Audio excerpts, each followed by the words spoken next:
The heavy oak door slammed shut, echoing through the silent mansion. Marion gasped, her eyes wide, burning with disbelief. There, in the doorway, stood Victor, her husband, the man for whom she had sacrificed everything, holding the hand of Carol.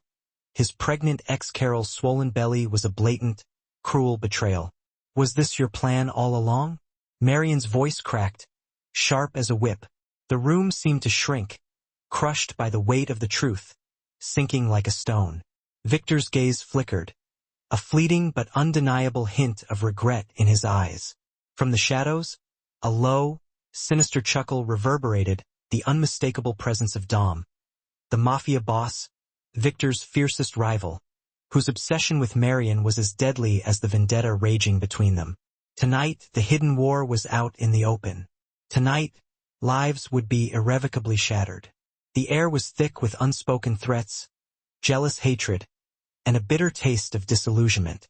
The grand mansion stretched endlessly before Marion's weary eyes, its polished marble floors mirroring the cold morning light streaming through the towering windows. This place, once a dream woven with promises, had become her gilded cage. Every corner whispered of sacrifices she'd made, choices she'd buried under the weight of Victor's ambition. She stood in the master bedroom, staring at her reflection in the floor-length mirror. The woman staring back was a stranger, elegant, composed, impeccably dressed in silk that clung to her like a second skin. But her eyes told a different story. They were hollow, haunted by the ghost of the woman she used to be. Before Victor, she had been alive, vibrant, a woman with dreams that extended beyond mansions and designer clothes. She had longed to travel, to paint, to breathe freely, unburdened by the crushing expectation of being the perfect wife to a powerful CEO. But Victor had promised her the world. He had promised her love, and she had believed him.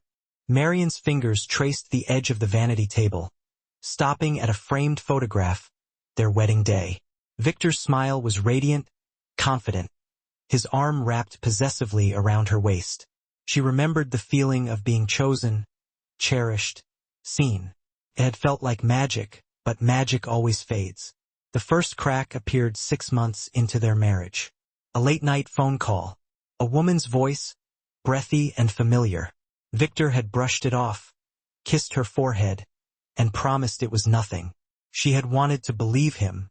She had forced herself to believe him.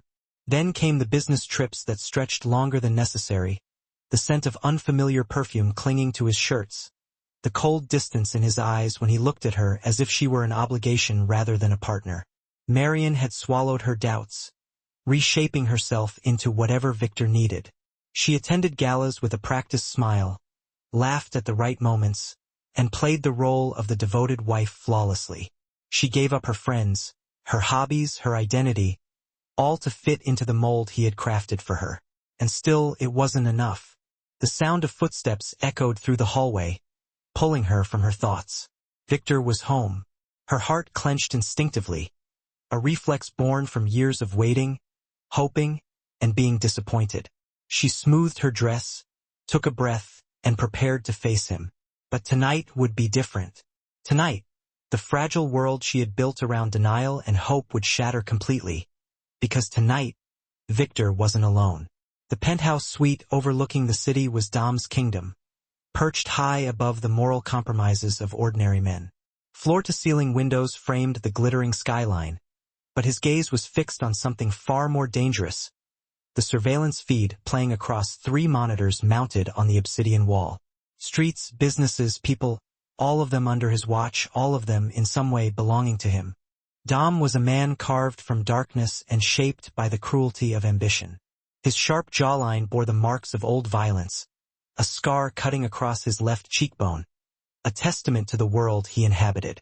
But it was his eyes that truly unsettled people, midnight black, bottomless, holding the weight of secrets and sins that would destroy lesser men. He had built an empire from nothing, clawing his way up from the streets with nothing but cunning, ruthlessness, and a complete disregard for the boundaries society had drawn. The underworld flowed through his veins like oxygen. Smuggling, money laundering, protection rackets. He orchestrated it all with the precision of a conductor leading a symphony of chaos and violence. Yet, beneath the armor of power lived a weakness, a crack in the foundation that threatened to topple everything. Her name was Marion. He had first seen her at a charity gala 3 years ago. A mistake. Really, a moment where their worlds collided briefly in the neutral territory of high society. She had been standing alone despite being surrounded by people, clutching a champagne flute like a life raft in stormy waters. Her dress was pristine white, but her eyes were sad, lost, searching for something just beyond her reach. Victor had been across the room, laughing loudly with his business associates, his hand already on another woman's arm. The woman was Carol, Dom learned later, his pregnant ex, returned from some distant corner of his past. And yet, Victor was treating her like she was the only one in the world. And Marion had seen it. Dom had watched her face crumble, watched her rebuild the mask with practiced efficiency, watched her disappear back into the role of the beautiful wife. That was when the obsession began. Dom had made it his business to know everything about Marion. He had resources, connections, men willing to do whatever he asked. He knew her routines, her favorite books, the small cafe where she sometimes escaped for an hour of solitude. He knew she had given up art school to be with Victor. He knew she spent her evenings alone in that massive mansion, waiting for a man who would never truly see her. He knew that she was suffering, and he knew that suffering made her vulnerable. The vendetta with Victor had been brewing for years, a business deal gone wrong, a territory crossed without permission, a woman Victor had attempted to seduce who belonged to Dom's inner circle. The betrayals had stacked up like bodies, each one adding fuel to the fire of their rivalry. But that was business. That was predictable. What was unpredictable was the way Dom's pulse quickened whenever he caught sight of Marion in the surveillance footage from Victor's mansion. The way his chest tightened when he saw her standing alone in those empty hallways, looking like a ghost haunting her own life. The way he had begun to dream of her at night, dreams that left him angry and unsatisfied upon waking. Dom had never wanted anything for himself before. Want was a liability, a chain to bind powerful men. But Marion was different. She was worth the risk. His phone buzzed, a message from one of his informants. Victor had just arrived at the mansion with Carol, the pregnant ex, the final betrayal that would break even Marion's extraordinary capacity for forgiveness. Dom set the phone down carefully and allowed himself a thin smile. The pieces were finally falling into place. Years of planning, of calculated patience, of strategic positioning. It was all leading to this moment. He stood and walked to the window, pressing his palm against the cool glass.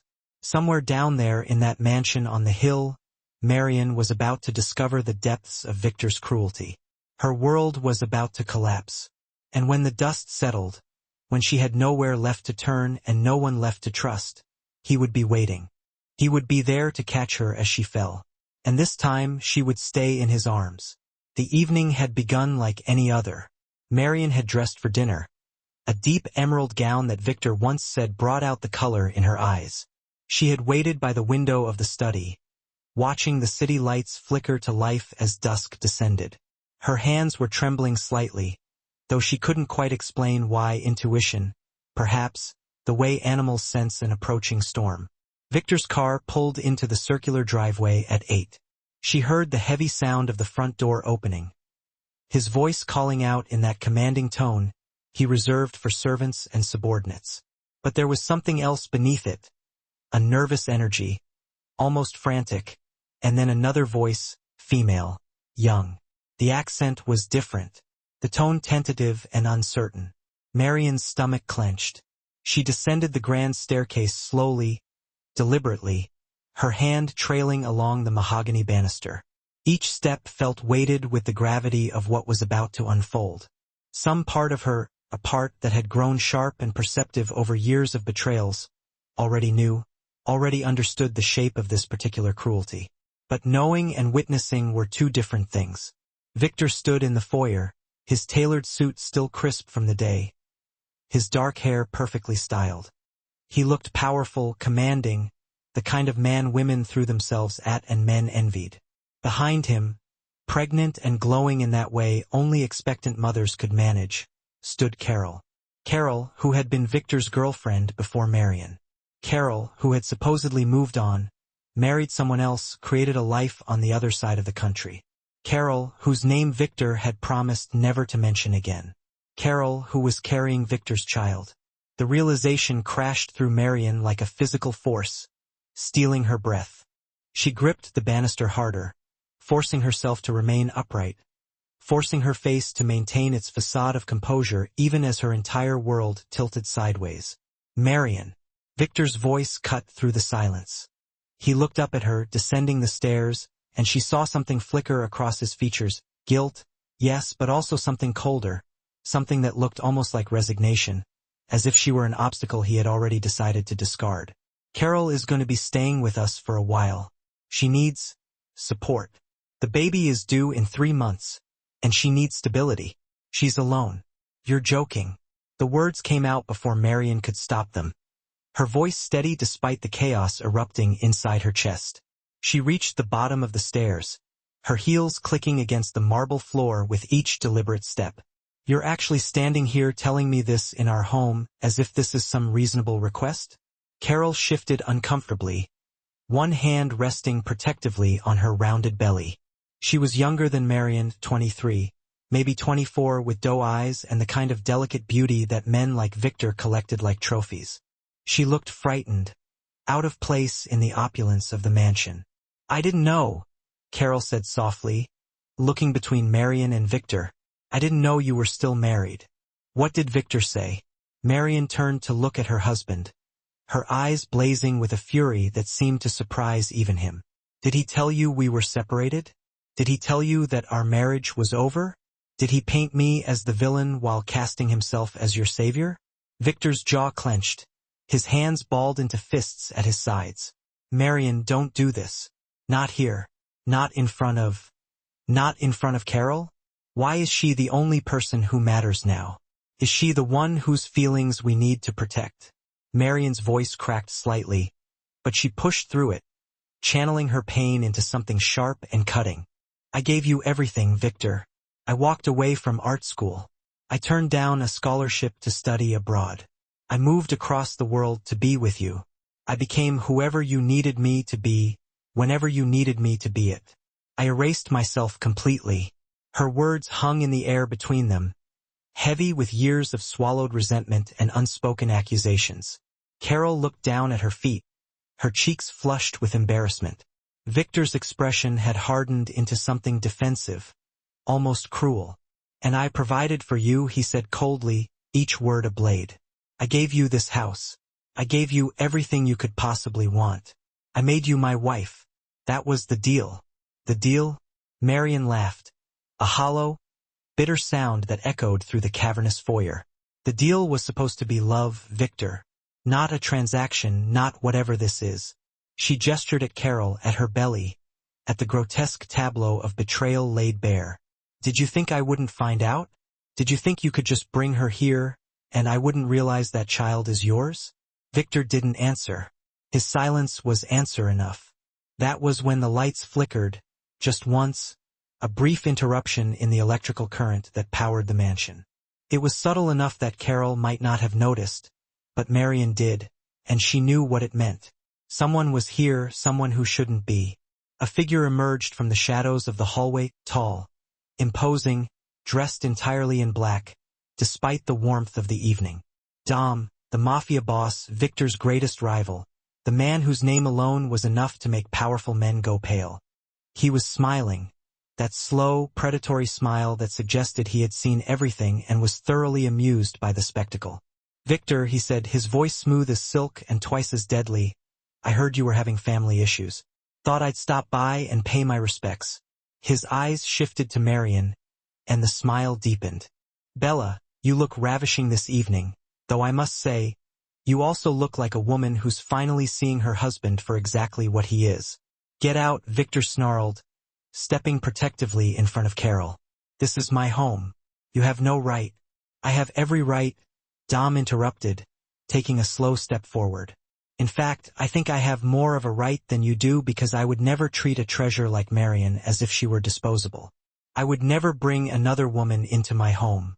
I would never make her compete for scraps of attention and affection while I played house with someone else.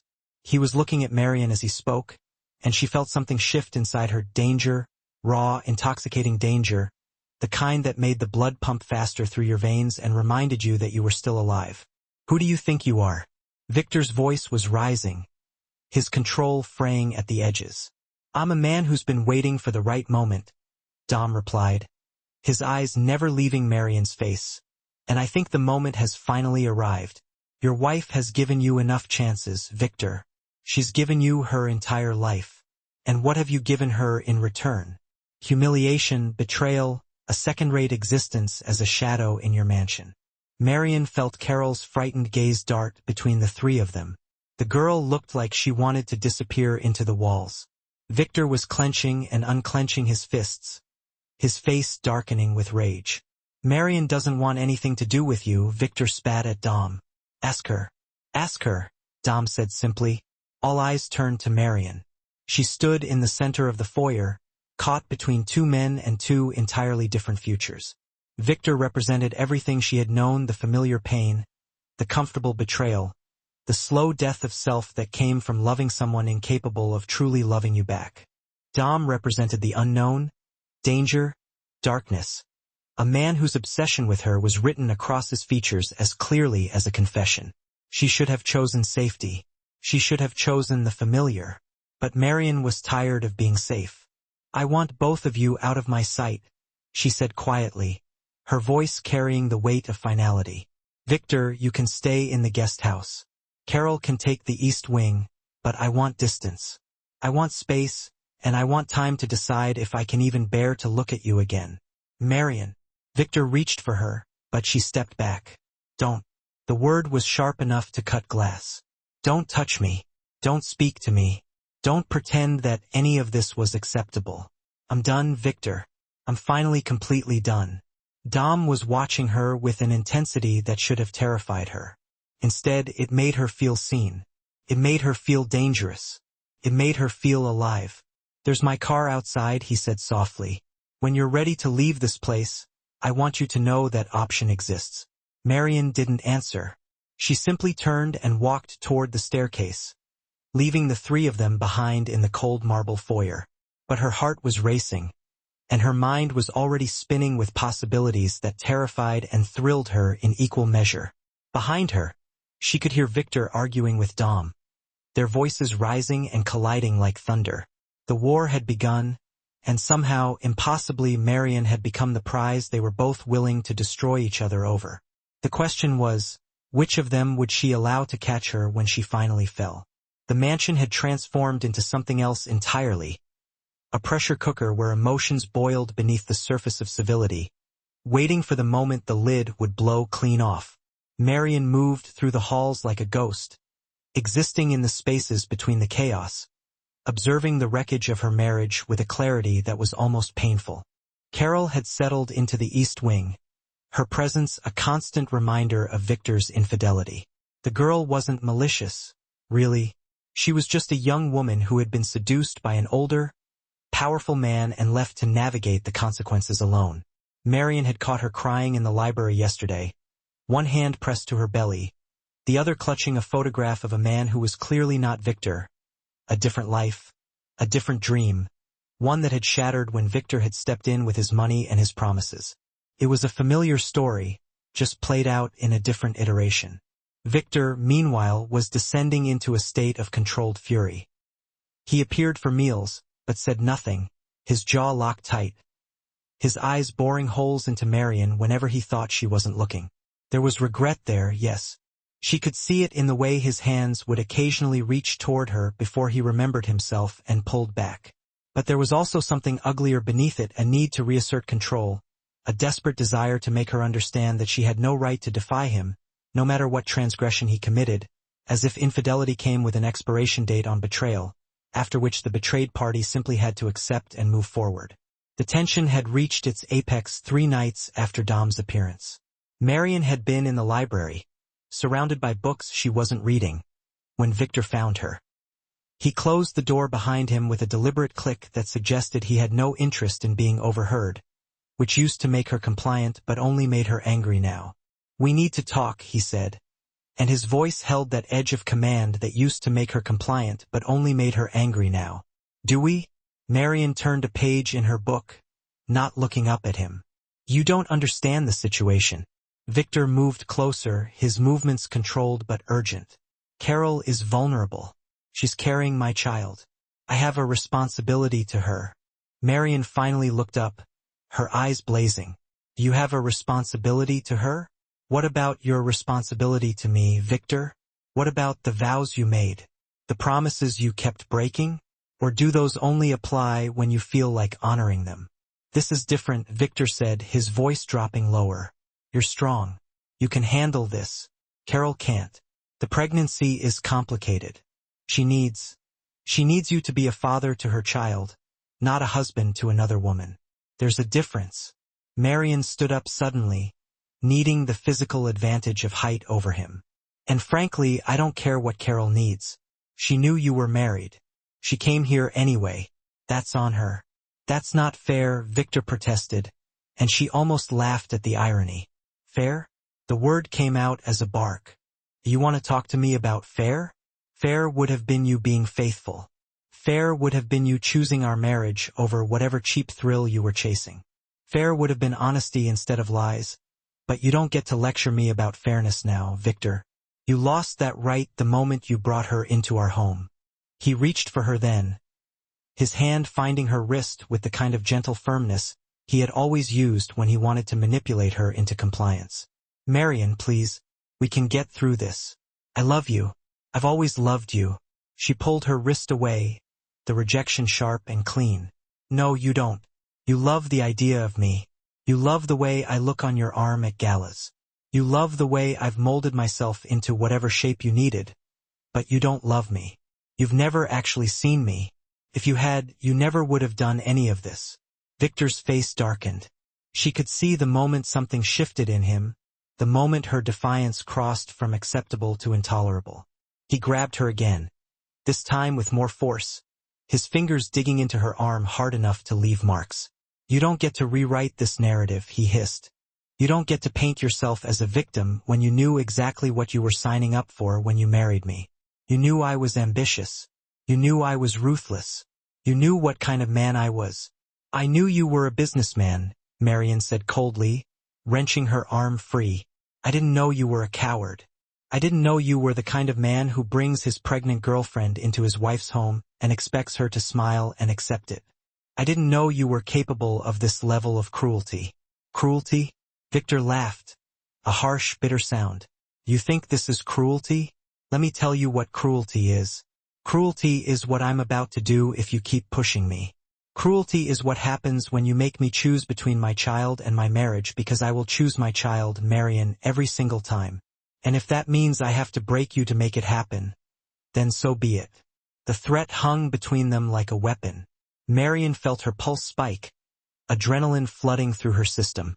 For the first time in their marriage, she realized that Victor was capable of real violence. She had always known he was powerful, but she had thought that power came with some inherent code of honor. She had been naive. Before she could respond, there was a knock at the library door, soft, deliberate. A servant wouldn't knock like that. A servant would have simply entered and apologized for the interruption. Victor released her arm and turned toward the door, his expression shifting into something public-facing and controlled. "Come in," he called out. The door opened, and Dom stepped through like he owned the place. He was dressed impeccably, as always, custom-tailored suit, silk shirt, cufflinks. That probably set him back more than a lot of folks pull in a month. But the way he carried himself, that was the real showstopper. He moved with the kind of confidence that screamed, "I belong anywhere I damn well please."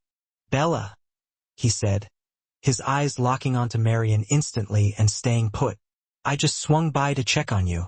Your husband mentioned something about a heavy conversation. Wanted to make sure you were okay." Victor's face turned the color of a sheet with fury. "How the hell did you waltz past security? What are you doing in my house?" "Same way I always get what I'm after," Dom answered, smooth as silk, still not even glancing at Victor. "Charm, money. And the fact that your security detail understands that messing with me would be a whole lot more painful than just waving me through. He took a step in Marion's direction, offering his hand. Come with me. You shouldn't have to put up with this. You deserve so much better. Marion's eyes flicked to his outstretched hand. Then to Victor, whose face was all twisted up with rage and fear. Then to the library door, that represented every comfortable lie she had built her marriage on. And then back to Dom. Where? She asked quietly. Anywhere you want, he said. Away from this. Away from him. Somewhere you can rediscover who you were before you became his wife. She wanted to go. The longing was so intense it nearly swallowed her whole. But something held her back, a thin thread of caution. A whisper of self-preservation. If she walked out with Dom now, there was no turning back. She'd be stepping into his world completely, getting tangled up in his life and his darkness in ways that might be impossible to ever get free from. Victor let out a laugh. A low, nasty sound. You're gonna run off with a criminal? Seriously, Marion? Is this how far you've sunk? I'm not going anywhere with anyone, Marion said quietly, and she watched Dom's face change, surprised at first, then carefully neutral. But I am leaving you, Victor. I'm ending this marriage. You can stay in this house with Carol if you want. I don't give a damn anymore. But I'm done. I'm done being your wife. I'm done being your property. I'm done. She walked past both of them, head held high, her heart hammering with the terrifying freedom of finally saying something true she had been hiding for years. Behind her, she heard Victor's voice getting louder, heard him calling her name, heard the desperation in his voice as he realized she was actually serious. She didn't stop. She kept going up the stairs to the master bedroom, where she started yanking clothes out of the closets and stuffing them into a suitcase without any care. Dom appeared in the doorway a few minutes later, leaning against the frame with the easy grace of a man who's used to getting exactly what he wants. I'm not going with you, Marion said, not even looking up from her packing. I appreciate the offer. I really do. But I'm not trading one cage for another. That's not what I'm offering, Dom said softly. I'm offering you a choice, a real one. Stay or go. Come with me or go somewhere else. But the choice is yours, Bella. That's something your husband never gave you. Marion froze, a silk dress halfway folded in her hands. He was right. Victor had never offered her a choice. He had offered her a role to play, a life to live by his rules. Dom, for all his darkness, was at least being honest about what he wanted and what he was willing to offer. I need time, she said finally, to figure out who I am without him, to remember what I wanted before I became Mrs. Victor Castellano. Dom nodded, like he had been expecting her to say that. Take all the time you need, but know that I'm waiting. And unlike your husband, I'm patient. I can wait a very long time for something worth having. After he left, Marion sat on the edge of the bed, surrounded by the leftovers of a life that didn't fit anymore. The suitcase stayed half-packed, a real-life picture of how unsure she felt. But one thing was crystal clear. The old Marion, the agreeable, self-effacing version who had tried so hard to be enough for a man who couldn't love her, was dead. What would rise from the ashes of that death was still up in the air. The next few days were like diving headfirst into carefully planned chaos. Marion had moved into the guest house on the east side of the property, far enough from Victor to keep her sanity, but still stuck inside the walls of the estate. She wasn't ready to leave completely. Not yet. A part of her, a part that had been taught for years that leaving was a failure, still clung to the idea that she might be able to save something from the mess. But every day that passed carved deeper lines of doubt into that hope. Carol was everywhere, all pregnant and glowing with the confidence of a woman who believed she was loved. She walked through the mansion like she owned the place. She had already started redecorating the nursery, picking out soft colors and gender-neutral themes. She had started planning the baby shower. She had begun to settle in, to make herself a permanent part of the place that Marion had spent years making her own. And Victor let her. More than that, he egged her on. Marion watched from the sidelines as he played the devoted father-to-be, his hand always on Carol's belly, his voice softening when he talked to her in ways it hadn't softened for Marion in years. It was like watching him act out the role of the husband she had always wanted him to be, but he was doing it for someone else. The cruelty was sharp and on purpose. 3 weeks into her self-imposed exile in the guest house, Marion was working in the small garden in the courtyard when she heard voices getting loud coming from the main house. Victor's voice, sharp with anger. Carol's, high and scared. And then, under it all, Dom's voice, cool and steady. She didn't mean to listen in, but curiosity, or maybe that darker feeling that had been growing inside her since Dom first showed up, pulled her closer to the open window. "You need to leave," Victor was saying, his voice tight with anger he was barely holding back. "You have no right to be here. This is my home, my family, your family." Dom's laugh sounded like broken glass. "Your family, Victor? Your wife left you. You brought your pregnant ex into this house. What family are you talking about?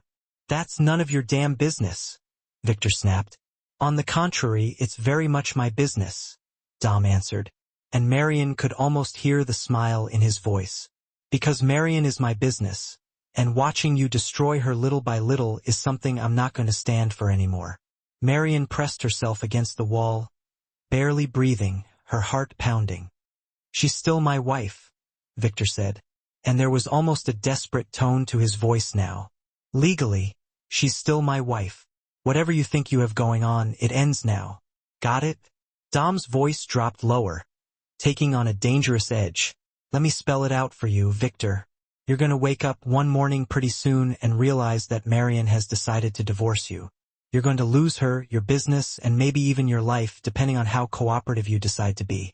And it's all going to be because you were too stupid and too arrogant to see what you had." "Is that a threat?" Victor demanded. "It's a promise," Dom said simply. There was a sound of movement, the quick gasp that suggested someone was about to get hurt. Marion's hand flew to her mouth, stopping herself from crying out. But before anything physical could happen, Carol's voice cut through the tension like a knife. "Please stop." She sounded terrified. "Please, both of you, the baby. The stress isn't good for the baby." Everything stopped. The argument, the tension, everything shut down the moment Carol mentioned the baby. Marion felt something twist inside her chest. Something dark and bitter that she didn't recognize. When she finally moved away from the window, her hands were shaking. That evening, as the sun painted the sky red, someone knocked on the door of the guest house. Marion opened it to find Victor standing there, his hair messy, his shirt half unbuttoned. He looked like a man on the verge of falling apart completely.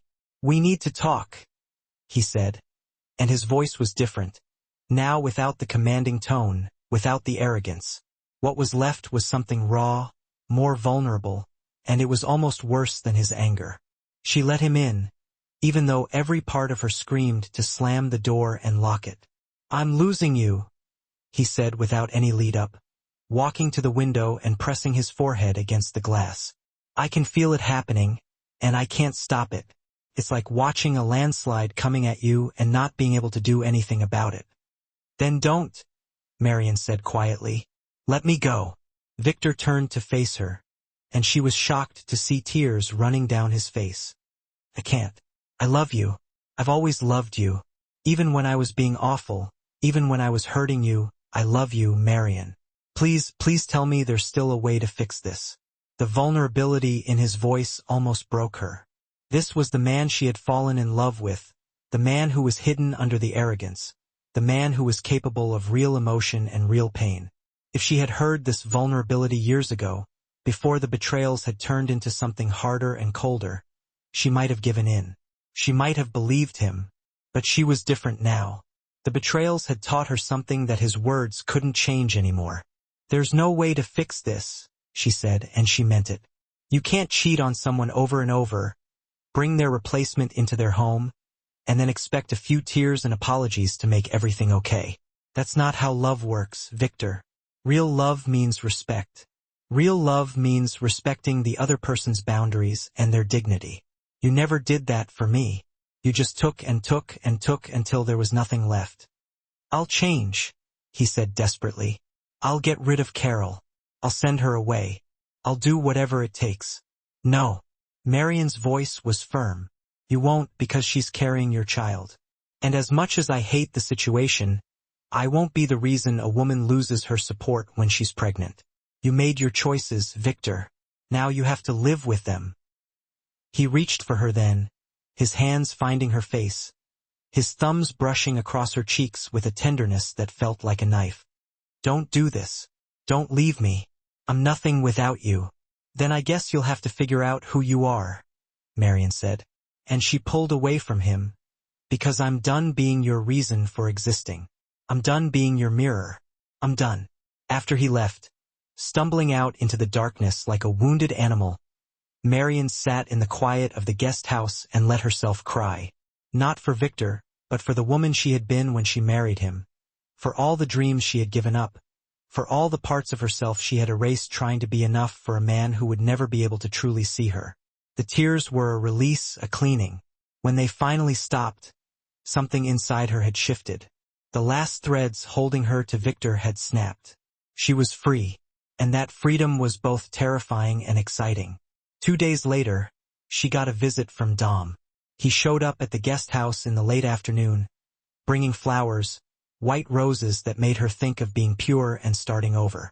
There was no arrogance in how he acted, no hidden agenda. Instead, there was something almost respectful in the way he looked at her. I heard you told your husband there was no way to fix things, he said, putting the flowers on the table. I wanted to make sure you knew that I meant what I said. When you're ready to leave, I'm ready to help you leave. No strings, no expectations, just help. Why? Marion asked, watching his face. Why do you care so much? You barely know me. I know you better than you think, Dom said, settling into the chair across from her. I know that you gave up your dreams to be with him. I know that you pretended to be less than you were because he needed you to be small. I know that you smiled and played the perfect wife while he cheated and lied and treated you like you were disposable. I know all of that, Bella. And I know that you deserve better. And you think you're better? There was no accusation in her voice, just real curiosity. No, Dom said honestly. I'm probably worse in a lot of ways. I'm dangerous. I'm ruthless. I've done terrible things. But I would never do what he did to you. I would never take someone like you and try to make you less. If I loved you, I would spend every day trying to make you bigger, not smaller. Marion felt something inside her stir, maybe recognizing a kind of honesty she had never felt before. Victor had always pretended to be better than he was. Dom wasn't pretending. He was just honest. I need to be alone for a while, she said finally. I need to figure out who I am without either of you. Can you give me that? Dom stood, his face unreadable. How long? I don't know yet, Marion admitted. But when I'm ready, I'll find you. He leaned down and kissed her forehead. And it was respectful, the act of a man who was going to win her over with patience and grace instead of force. I'll be waiting. After he left, Marion sat in the growing darkness and realized that she had become someone she didn't quite recognize. She had become a woman desired by two men, fighting over her like she was a prize to be won. But she was starting to understand that she was no one's prize. She was her own prize, and the only choice that mattered was the one she made for herself.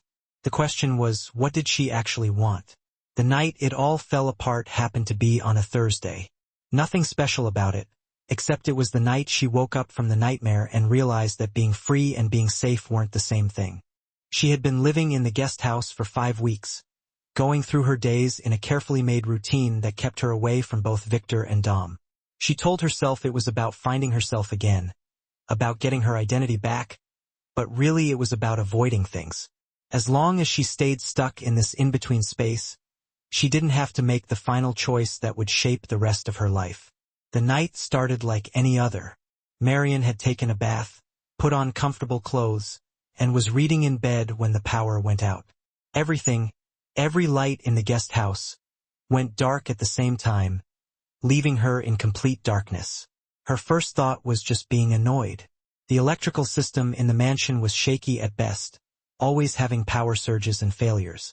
But as she reached for her phone to call maintenance, she heard it. Footsteps, heavy and steady, coming up the stairs. Her heart started racing. She reached for the lamp on her nightstand, but it wouldn't turn on. The phone in her hand had no signal, which shouldn't have been possible inside the large estate with its top-of-the-line communication system. Someone had cut off her connection to the outside world on purpose. "Who's there?" she called out, her voice steadier than she felt. The footsteps stopped outside her bedroom door. There was a long moment of silence, stretching and growing until it felt like something alive, something breathing in the darkness with her. Then Victor's voice came through the door, twisted with something, rage, desperation, madness, that she didn't know. "Open the door, Marion." "No," she said, already moving off the bed. "Go away, Victor. We're done here." "We're not done," he said, his voice getting louder. "We're not done until I say we're done. Do you understand me? You don't get to just walk away from me. You don't get to humiliate me in front of my own employees, my business partners, my whole world, because you decided you were having some kind of feminist moment." Marion backed away from the door, her mind racing. She needed to get away. She needed to get out of this room, out of this house, out of Victor's reach before he did something they would both regret. "Victor, you need to leave. You need to go back to the main house and calm down. Calm down." He laughed, a sound that was almost impossible to recognize in its hysteria. "Calm down? My wife is leaving me. My business is falling apart because Dom has decided to declare war on every deal I make. My pregnant girlfriend is asking me when we're getting married, and you want me to calm down?" The door flew open. Victor stood in the doorway, his shape dark against the hallway. He was holding something. She couldn't quite see what it was in the dim light, but something inside her screamed that it was a weapon. "I gave you everything," he said, stepping into the room. "I made you. I created you out of nothing and molded you into something beautiful and useful. And this is how you pay me back. By running into the arms of a criminal? By letting him touch you, wanting him." "He hasn't touched me," Marion said, slowly moving toward the window. "And even if he had, it would be none of your business. You lost the right to tell me who I can see or can't see the moment you brought Carol into this house." "That's where you're wrong," Victor said, and his voice had dropped into something almost conversational, almost worse than the anger. "You're my wife. You will always be my wife, and I don't give up what's mine."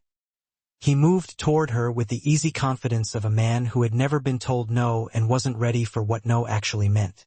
Marion threw the lamp from her nightstand, and it broke against the wall. The sound was like an explosion in the darkness. Victor hesitated for just a second, long enough for her to run toward the window. But before she could reach it, his hand grabbed her arm, pulling her backward with a force that knocked the air out of her lungs. The thing he was holding, a letter opener, she realized now, long and sharp and deadly, came up in his other hand. "If I can't have you," he whispered against her ear, "then no one can." The world seemed to stop. Marion couldn't breathe, couldn't think, could only feel the cold point of the letter opener pressing against her ribs, separated from her heart by nothing but the thin cloth of her shirt and the fragile cage of bone. This was it. This was the moment where her fear of Victor turned into something worse, into reality, into the understanding that the man she had given up everything for was capable of erasing her completely. Then the window burst inward. Glass flew across the floor in a glittering mess, and Dom came through like an avenging angel. His face was twisted into something so dark and violent that it seemed to take all the color out of the world. The first punch landed before Victor even knew what was happening. A hard hit that sent him flying backward, the letter opener clattering to the floor. Victor scrambled to his feet, but Dom was faster, angrier, more determined. The second punch caught him across the jaw with so much force that Marion heard a bone crack. Blood sprayed across the wall, across the carpet, across her shirt. Victor went down, and Dom stood over him with his fists clenched, his breathing heavy and ragged. "If you ever," Dom said, his voice low and deadly, "ever try to touch her again, I will end you. I will erase you from existence. Do you understand me?" Victor nodded, spitting blood onto the carpet. his eyes wide with the terror of a man who had finally met someone more dangerous than himself. Dom turned to Marion, and the violence left his face like water draining from a broken dam. Concern filled its place, and he moved toward her slowly, like he was approaching a scared animal. "Are you hurt?" he asked, his hands near her without actually touching, giving her the chance to push him away if she needed to. Marion shook her head, but she was shaking so much that it was barely noticeable. The adrenaline was starting to wear off, and a huge wave of shock of seeing violence, of how close she had come to becoming just another sad story, hit her. "We need to leave," Dom said. "Now, before he has time to think about doing something even stupider." "My things," Marion started. But Dom was already shaking his head. "You don't need your things. You need to be alive. Everything else can be replaced." He took her hand, not with force, but with a tenderness that was almost heartbreaking after what she had just seen. He led her toward the broken window. Outside, the night was alive with sound and movement. His men were already there, surrounding the property. Their presence was a real-life sign of Dom's control and reach. As Dom helped her through the window, Marion took one last look back at Victor, who was trying to get to his feet, blood running down his face. His eyes were filled with a mix of rage and desperation. In that moment, she felt absolutely nothing for him. No pity, no regret, no lasting connection.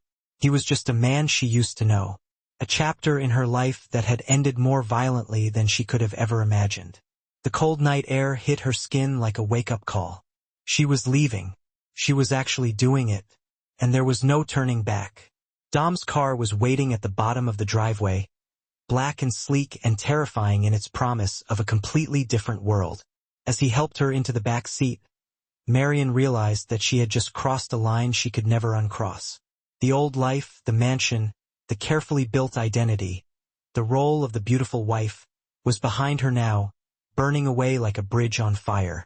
What was ahead was unknown. It was dangerous. It was completely terrifying. But it was also freedom. As the car pulled away from the mansion, Marion watched the only home she had known for the past 3 years disappear into the darkness. She thought about the woman she had been when she first arrived there. Young, hopeful, and so desperately craving love, she'd been willing to obliterate herself entirely.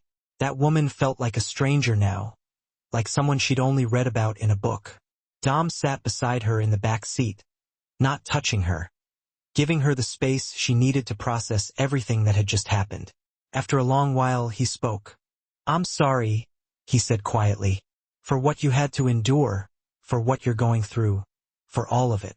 Marion turned to look at him, studying his profile in the darkness. He was beautiful in his own dangerous way, all sharp angles and coiled intensity. He was also everything she had been taught to fear. A criminal, a man without morals or boundaries, a predator in an expensive suit. But he had also just saved her life. "Where are we going?" she asked. "Somewhere safe," Dom replied. "Somewhere he can't reach you. Somewhere you can breathe and think and figure out what comes next." And after that, the question hung in the air between them, heavy with implication. Dom was quiet for a long moment. "After that, Bella, it's entirely up to you. I made you a promise once that you would have a real choice. I meant it. You don't have to stay with me. You don't have to become part of my world. But if you want to see what's possible between us, then I'm here. I'm waiting." Marion leaned her head against the window and watched the city lights blur past. Somewhere in that mansion, Victor was nursing his wounds and contemplating the magnitude of his loss. Somewhere in that mansion, Carol was probably terrified, wondering what all the violence meant for her precarious position in his life. And Marion was free. The realization was still settling into her bones, still transforming from concept to lived reality. She had sacrificed years of her life to be enough for Victor. And in the end, it had all come down to this moment. A shattered window, a man with bloodied knuckles, and the understanding that sometimes salvation comes wrapped in darkness. The safe house was nothing like Marion expected. She had imagined something dark and oppressive, a place that reflected Dom's criminal world with all its ugliness and danger exposed. Instead, She found herself in a sprawling penthouse that occupied the top 2 floors of a renovated building in the Arts District. Floor-to-ceiling windows offered panoramic views of the city. The interior was minimalist and elegant. White walls, carefully curated art, furniture that seemed to exist in a state of perfect balance between luxury and restraint. It was beautiful, and it was a prison nonetheless, though the bars were invisible.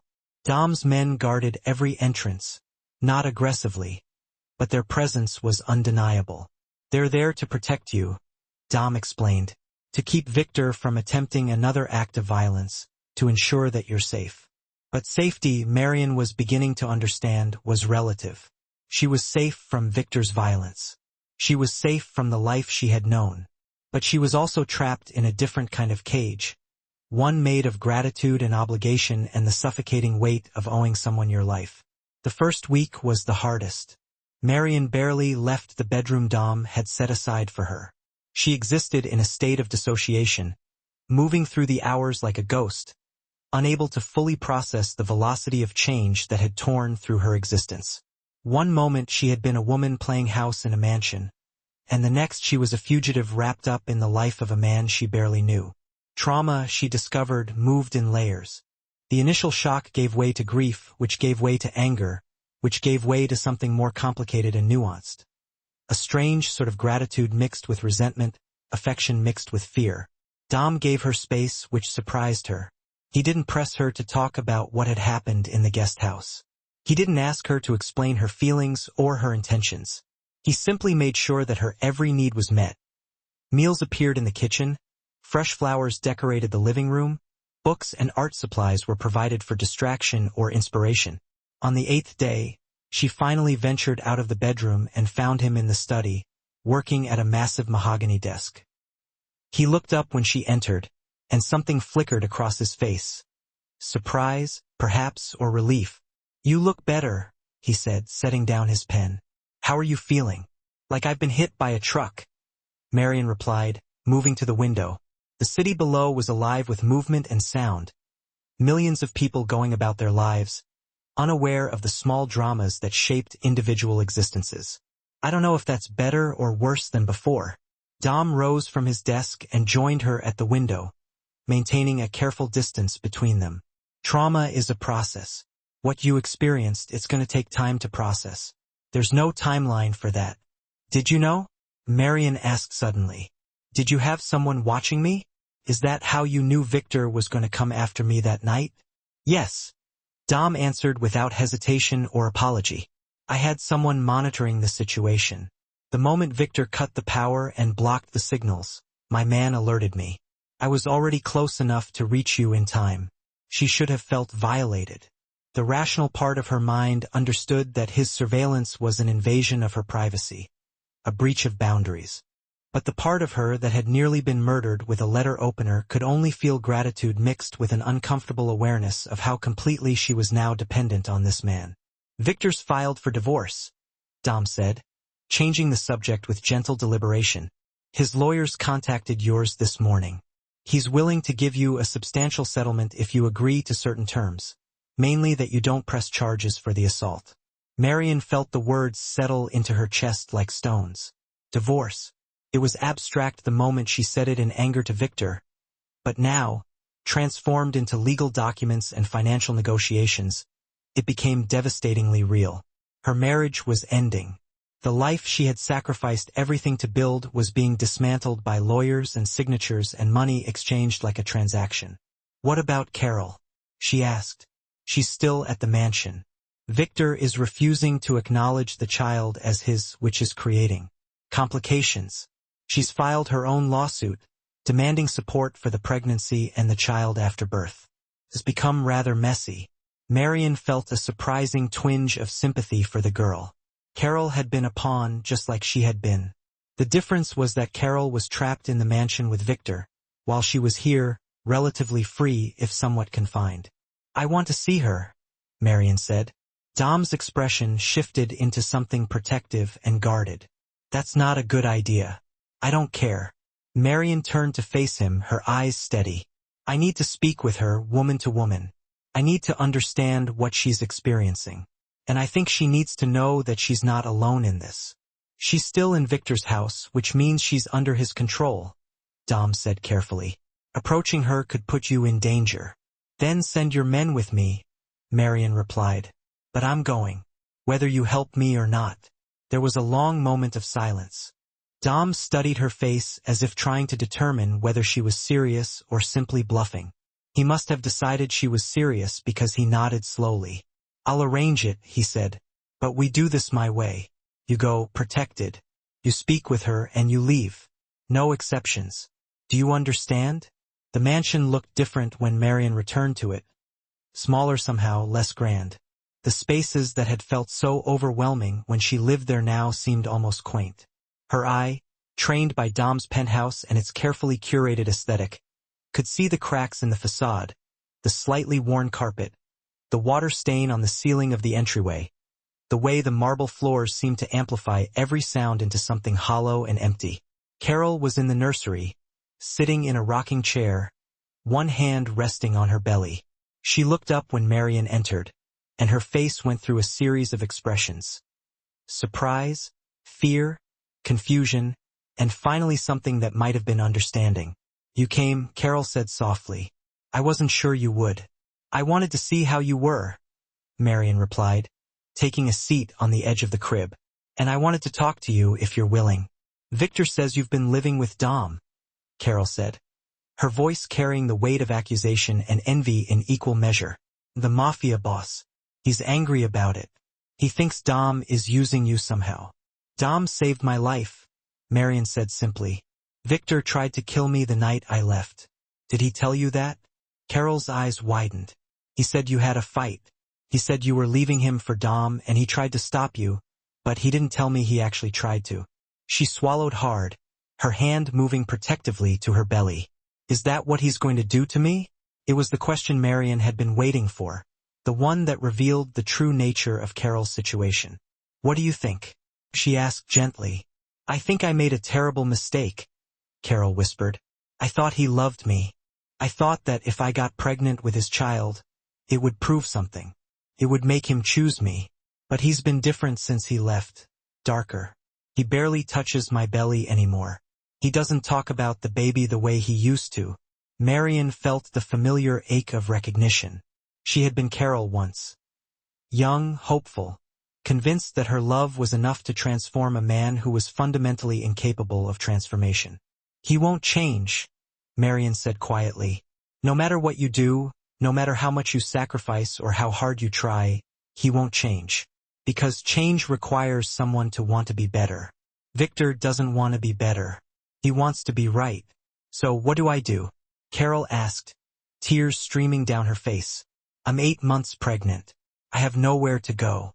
My family doesn't speak to me anymore because they're ashamed that I got involved with a married man. I have no money of my own. I'm completely trapped. Marion looked at this girl who had inadvertently destroyed her marriage and felt only compassion. They were both victims of Victor's cruelty, though in different ways. They were both women who had believed that love could fix a broken man. You fight, Marion said finally. You file for custody. You file for child support. You hire the best lawyers you can afford, and you build a life for your child that doesn't depend on Victor's goodwill or presence. It won't be easy. You'll be a single mother with limited resources, but you'll be free, and that's worth something. Before Carol could respond, Dom appeared in the doorway. He had given Marion 30 minutes, and 30 minutes were apparently up.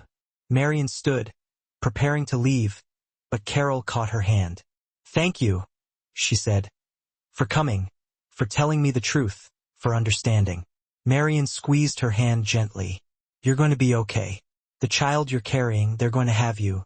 That's everything. As she left the nursery, Marion realized that something had shifted inside her. The anger she had been carrying since that night, the rage at Victor, the fury at what he had done to her, the bitterness of years of sacrifice, had transmuted into something else. Not forgiveness exactly, but perhaps understanding. Understanding that Victor was a man trapped by his own limitations.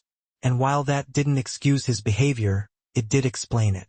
Understanding made forgiveness possible, and forgiveness, Marion was beginning to understand, was the only way she could truly set herself free. 3 months passed in the penthouse, and with each day that slipped away, Marion felt herself being reborn. The transformation wasn't sudden or dramatic.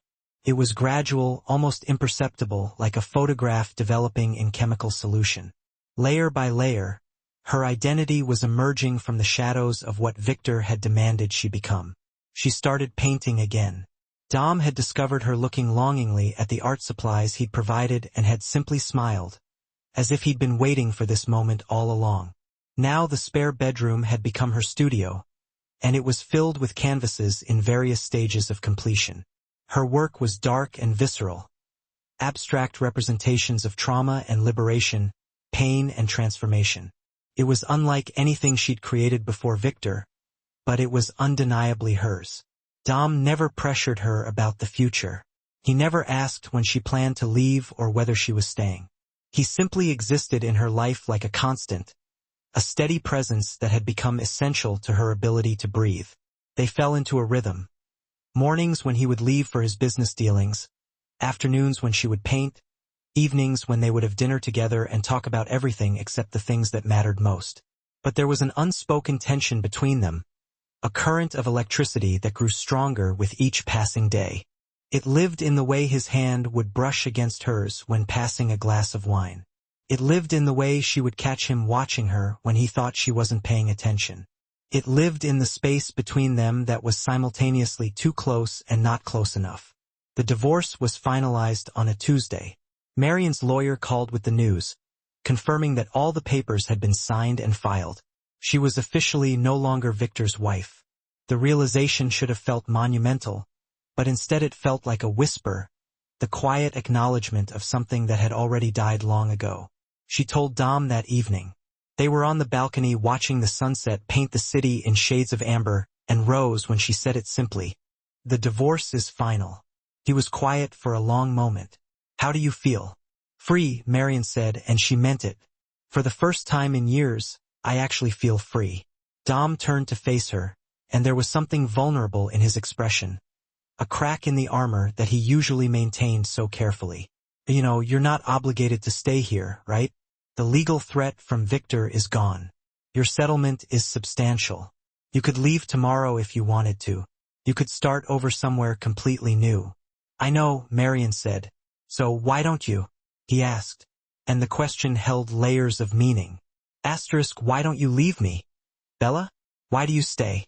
Asterisk, Marion moved closer to him, studying the line of his jaw, the scars that marked his face like a map of his violent history. Because somewhere along the way, I stopped wanting to escape from you and started wanting to be near you.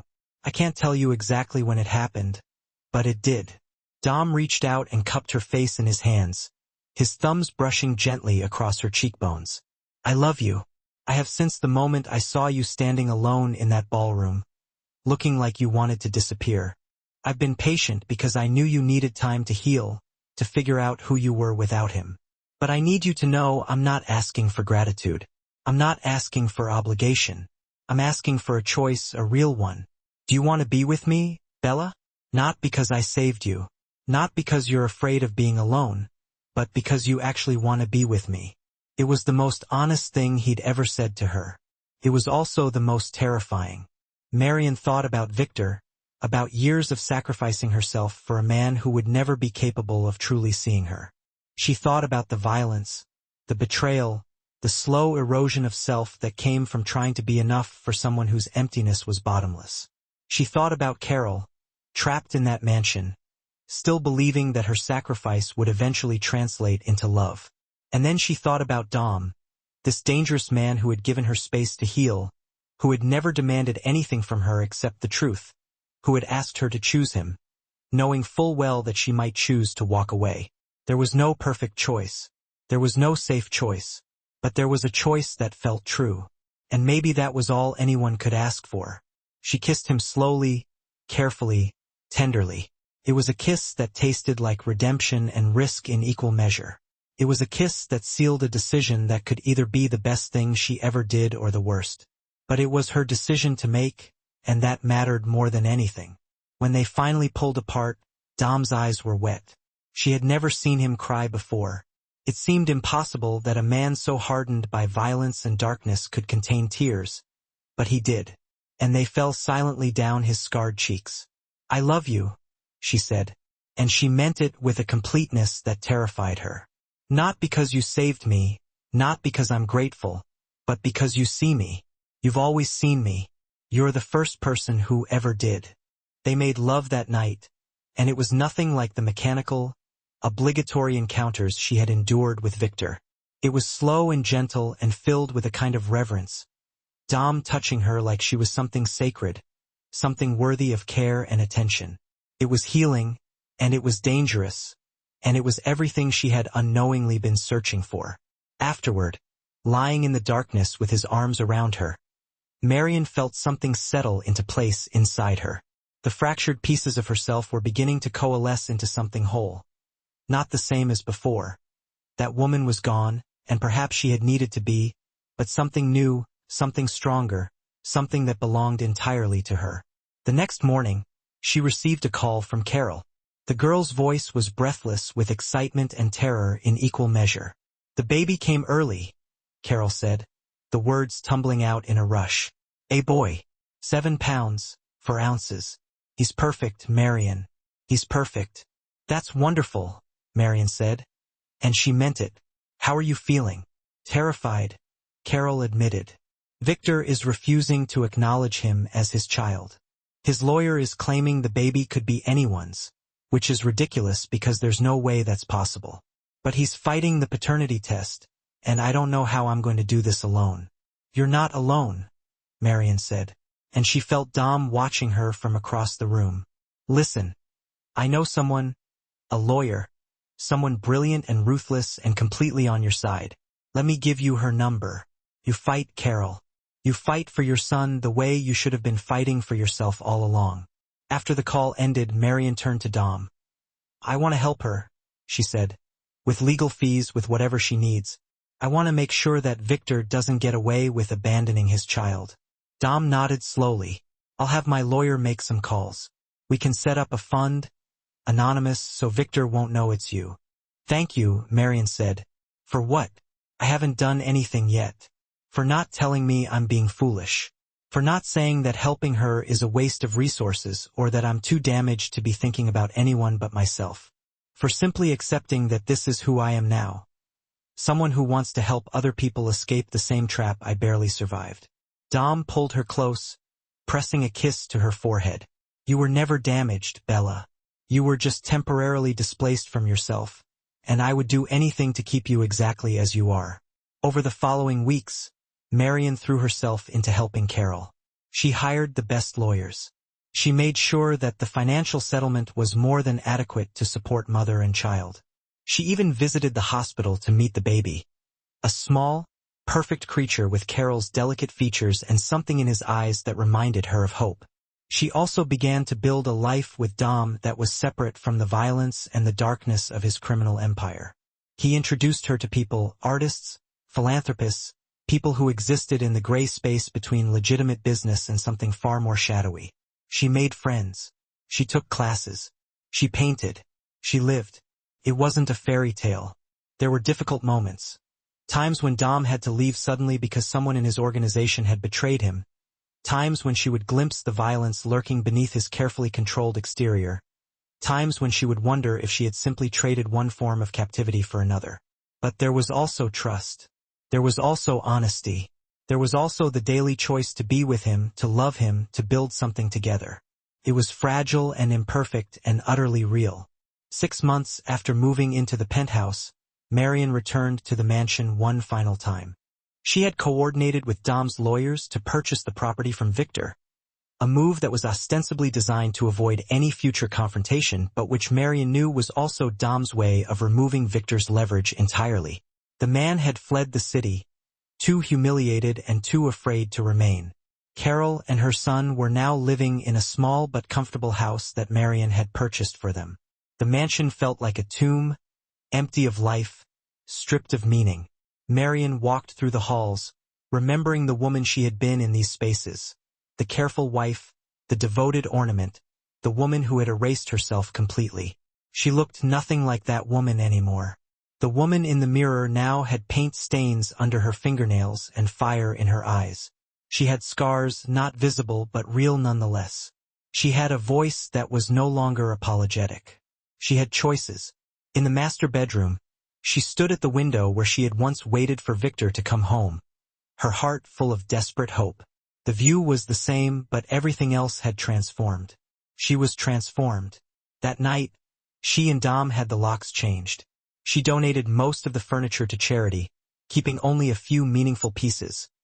The antique vanity where she had first seen herself truly, the bookshelf from the library where she had spent so many lonely hours, the painting above the fireplace that had always reminded her of possibility. Everything else was erased, as if it had never existed at all. On their last night in the mansion, before the sale was finalized, they made love on the floor of the empty master bedroom. It was raw and intense and nothing like the careful, choreographed encounters Victor had demanded. It was two people choosing each other completely, holding nothing back, surrendering to the reality of their connection. Afterward, lying on Dom's chest in the darkness, Marion said, I used to think giving up on my dreams was just the price you had to pay for love.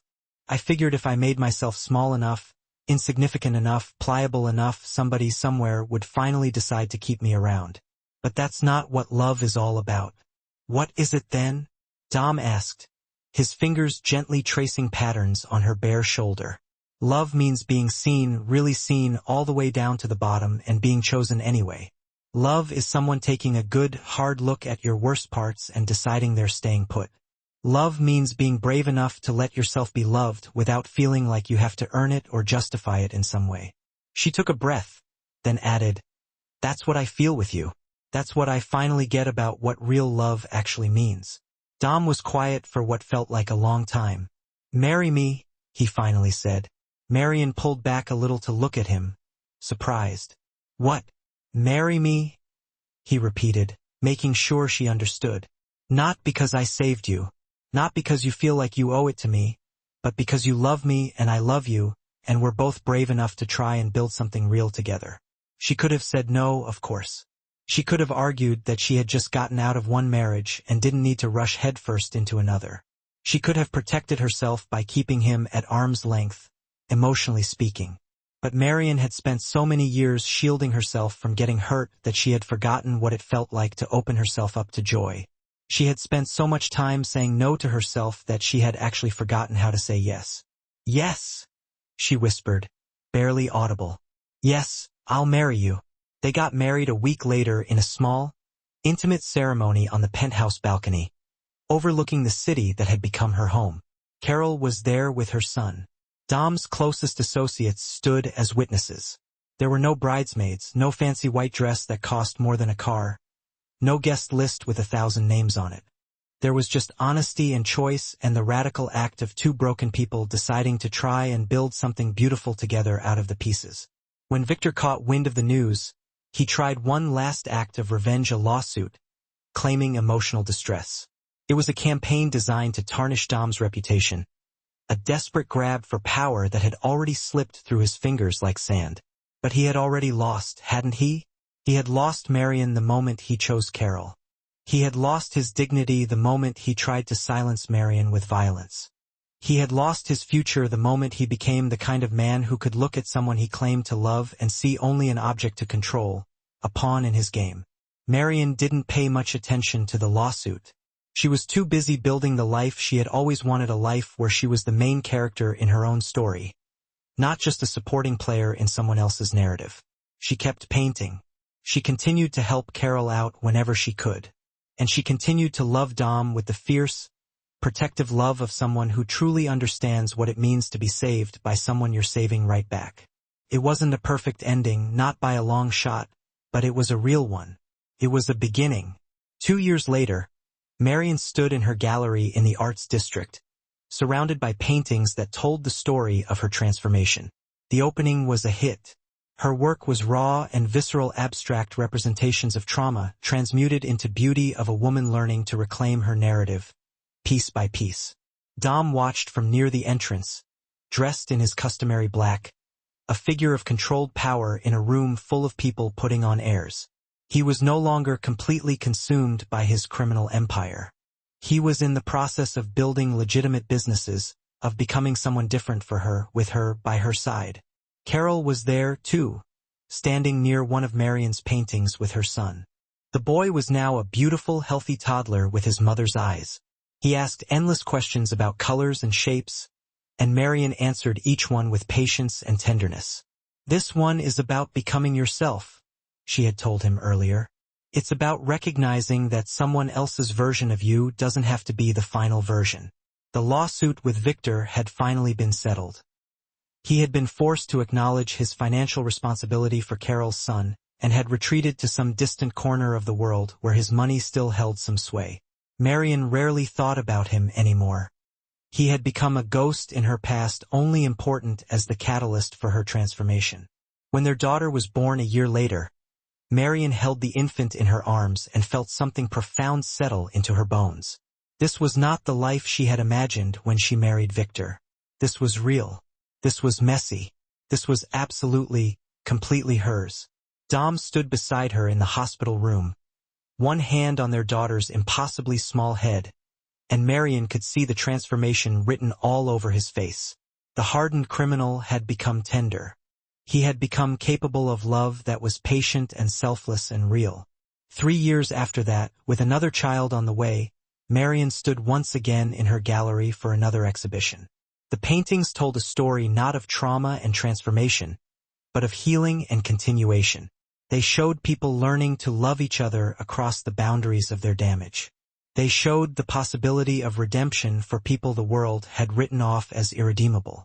Late at night, when insomnia came to visit, Marion would think about Victor with something that wasn't quite pity, but wasn't quite indifference either. She would think about the man he could have been if he had simply chosen to be better. And then she would turn to Dom, sleeping peacefully beside her, and she would feel gratitude so intense it was almost painful. In the end, the greatest revenge against Victor wasn't any action she took or any lawsuit she pursued. The greatest revenge was simply living well. It was building a life of genuine happiness with genuine connection. It was raising children who would never believe that love meant erasing yourself. It was creating art that would speak truth to the generations that came after. This was her story. This was her redemption. This was her victory. And somewhere in that perpetual transformation, in that constant evolution, Marion found the peace that had eluded her for so long. Not the peace of having reached a destination, but the peace of being exactly where she was meant to be, with exactly the person she was meant to be with, building exactly the life that mattered. The circle was complete. The story had reached its conclusion, but the life that emerged from the ashes of her old existence continued on, vibrant and alive, and filled with the kind of love that was worth every sacrifice and every transformation and every difficult choice she had ever had to make.